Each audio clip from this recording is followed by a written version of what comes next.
Israel Hamas संघर्ष को 8 दिन हो गए हैं।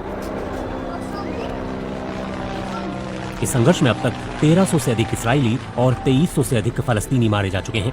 इसराइल की सेना गजा में जमीनी अभियान चलाने के लिए सीमा पर तैयार खड़ी है और गजा में रहने वाले लोगों को उत्तरी इलाका छोड़ देने की चेतावनी दी गई है। फलस्तीनी, इसराइली और मध्य पूर्व के मीडिया के अलावा दुनिया भर के मीडिया की कवरेज इससे जुड़े घटनाक्रमों पर ही केंद्रित है। इसराइल के हारित्ज अखबार ने एक खबर का शीर्षक दिया है, इसराइल सरकार से वंचित आघात झेल रहा एक देश। इस लेख में 7 अक्टूबर को हुए हमास के घातक हमले के बाद देश के राजनीतिक हालात का विश्लेषण करते हुए कहा गया है कि इसराइल में जो अराजकता पैदा हुई है वो एक तरह से पूरे देश को प्रेरित कर रही है। नेतन्याहू के लिए विभाजन कोई समस्या नहीं है, बल्कि ये उनकी स्थायी विशेषता है।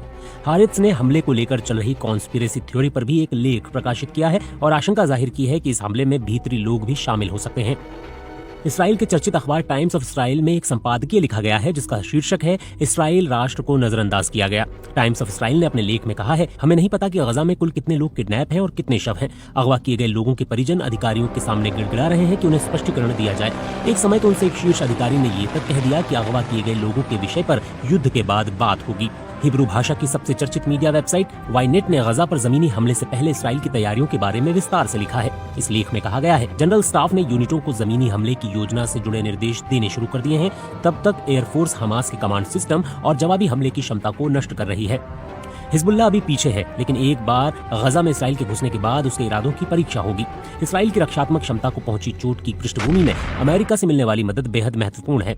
अमेरिका मिसाइलों को इंटरसेप्ट करने और ईरानी मिलिशिया पर हमला करने के लिए तैयार है ताकि IDF गजा में अपने अभियान पर ही केंद्रित रहे।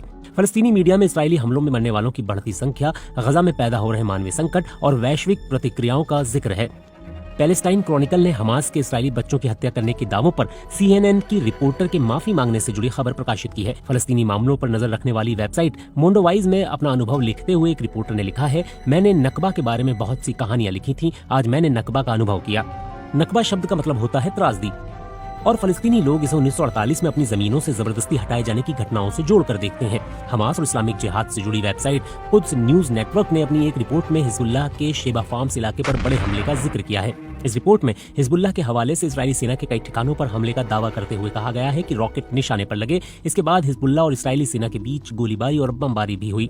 वहीं अपने आप को स्वतंत्र मीडिया बताने वाली फलस्तीनी मुद्दों पर केंद्रित और शिकागो से संचालित वेबसाइट इलेक्ट्रॉनिक इंतिफादा ने अपना कवरेज फलस्तीन के मानवीय संकट पर केंद्रित रखा है। वेबसाइट ने अपने एक लेख में लिखा है, खामोश लोगों